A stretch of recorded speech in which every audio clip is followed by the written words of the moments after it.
Inform, educate and entertain. This is the BBC's mission statement.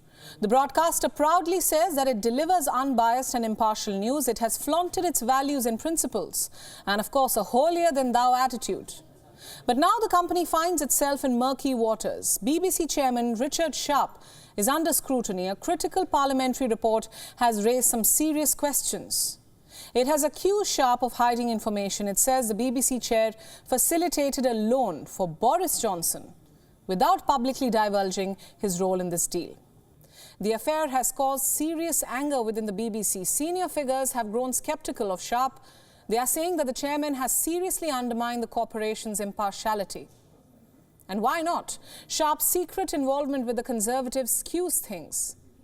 Let's not forget, the BBC beats the drums of impartiality and independence. But what Sharp has done exposes a dysfunctional moral compass. He introduced a distant cousin of Johnson, Sam Blyth, to the Cabinet Office. Blyth later provided a loan guarantee facility to Johnson. It was valued up to $963,000. Sharp has since said that the full amount was not drawn. It is still not known who provided the loan itself. But one thing is clear, Sharp was involved in the loaning procedure. But he actively omitted these details during the selection process for the chairmanship. He maintained his silence during a pre-appointment hearing as well. The BBC is now pinning the blame on the Tories. It says that the MPs vouch for avoiding bias in media. But then they get their hands dirty in deals like these. It alludes that the Tories have undermined the BBC's impartiality. The broadcaster has turned against Sharp to save its face. But let's not forget an important thing. The BBC has time and again bent the rules to suit its own interests. It's not a stranger to controversy. You might already know about the famous Princess Diana interview back from 1995. She shared some bombshell revelations about her split with then Prince Charles.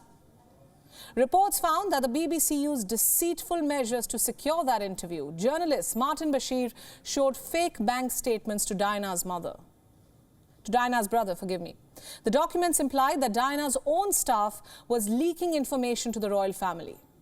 Already paranoid, Diana ended up bearing it all in that much-watched interview. The BBC carries the torch of fair journalism, but it has been known for pushing its own propaganda. Take its latest documentary that sparked outrage, the two-part series comparing the 2002 Gujarat violence to ethnic cleansing. And this is not the first time that the organization has portrayed India in a bad or biased light. In 1970, it broadcasted two documentary films, Calcutta and Phantom India. They were also filled with problematic, prejudicial and negative depictions of India. Meanwhile, the BBC's own employees have cried foul over its history of institutional racism. They say they were bullied and their complaints were not taken seriously by the organization. My question is, if the BBC itself is guilty of malpractice, how does it have the right to go about pointing fingers at others?